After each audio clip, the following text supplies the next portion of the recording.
Willkommen, Freunde der analogen Unterhaltung, zu Hunter und Kron, heute mit Splendor. Einem Familienstrategiespiel für 2 bis 4 Spieler. Ja, und von einem ganz neuen Verlag, nämlich von den Space Cowboys. Es ist ein 5-Mann-Verlag, setzt sich zusammen aus den 3 Asmodee-Gründungsvätern und die haben sich noch einen von Ystari und einen von Gameworks dazu geholt. Also ist nicht irgendwer, es sind Profis, die wissen, was sie tun, und das hier ist ihr Erstlingswerk. Bei Splendor verkörpern wir Edelsteinhändler. Wir streben nach Prestigepunkten und der Gunst des Adels. Und das alles läuft im Prinzip über einfachen Satz Karten ab. Auf den Karten sieht man hier links oben eine Prestigepunktzahl, und wer es geschafft hat, genügend Karten vor sich anzusammeln, dass er 15 Prestigepunkte hat, der hat das Spiel gewonnen. Es gibt im Prinzip nur 3 Komponenten. Es gibt Entwicklungskarten, es gibt die Währung, das sind diese sehr schönen Edelstein-Chips, und es gibt diese adligen, das sind Bonusplättchen. Die Edelstein-Chips, die gibt es in 6 verschiedenen Farben, wobei die natürlich auch thematisch verschiedene Edelsteine darstellen. Hier grün ist der Smaragd, dann weißer Diamant, blauer Saphir, schwarzer Onyx, roter Rubin, und die 6. Farbe ist einfach gelb, das soll Gold sein, das ist die Joker-Farbe, die kann quasi als alle anderen 5 Farben verwendet werden. Ja, die Entwicklungskarten sind auch ganz einfach. Hier unten steht, was sie kosten, also wie viel Edelsteine man dafür abgeben muss, um die zu erwerben. Hier oben links die Prestigepunktanzahl, die man erhält, wenn man diese Karte hat. Und hier links oben das Spannendste im Endeffekt, der Edelstein-Bonus, den diese Karte einem dauerhaft verleiht. Wenn ich diese Karte habe, dann habe ich dauerhaft einen blauen Edelstein, also einen Saphir, immer als Bonus. Das bedeutet, jede Karte, die Saphire kostet, kostet mich einen Saphir weniger. Wer an die Reihe kommt, hat die Auswahl aus 4 möglichen Aktionen. Man kann entweder 3 verschiedenfarbige Edelsteinchips nehmen, oder man kann 2 gleichfarbige Edelsteinchips nehmen. Das geht allerdings nur, wenn von der Farbe noch 4 oder mehr Edelsteinchips vorhanden sind. Ich könnte jetzt also hier 2 schwarze nehmen.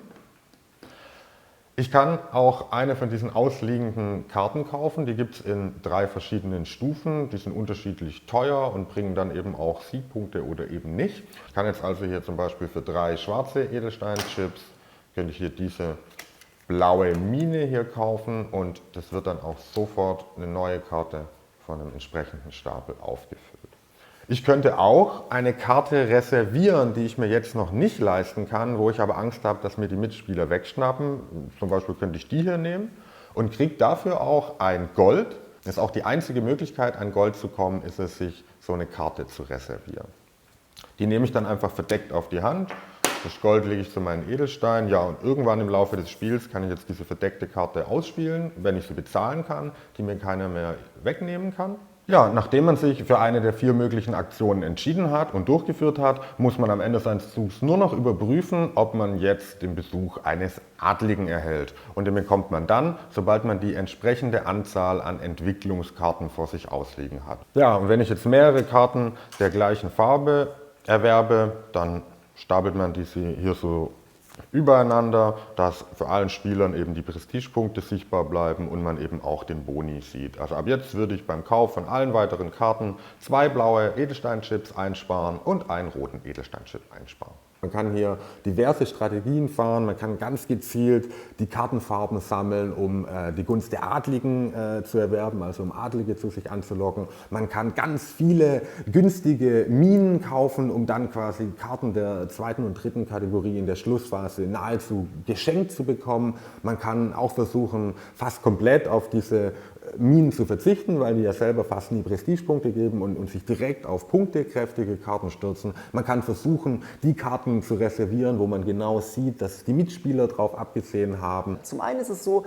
dass die Edelsteinchips nur in einer bestimmten Anzahl vorhanden sind. Das ist auch ausbalanciert, je nachdem, wie viele Spieler mitspielen.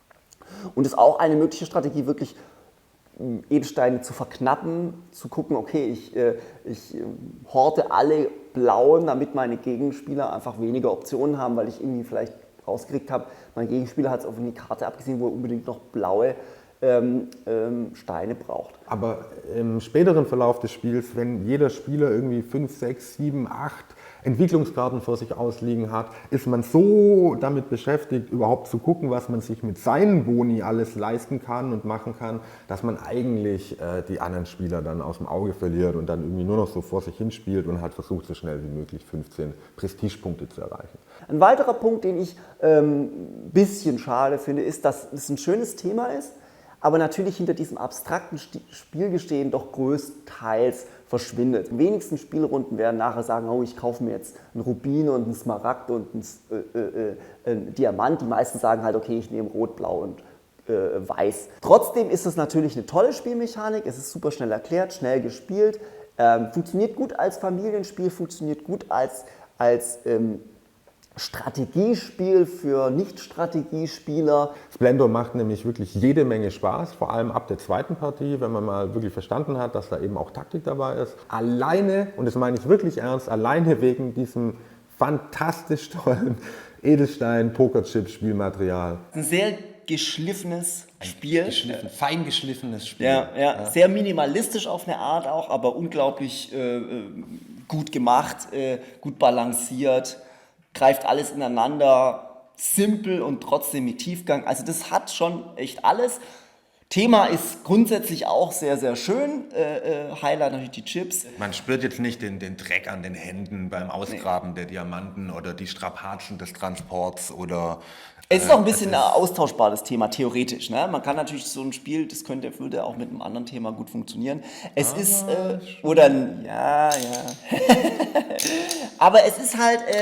man darf natürlich auch nicht zu viel erwarten. Es ist halt jetzt letztendlich, Chip-Tricks kann man es ist halt ein zugängliches Familienstrategiespiel, was mit einem abstrakten Mechanismus auch sehr gut funktioniert.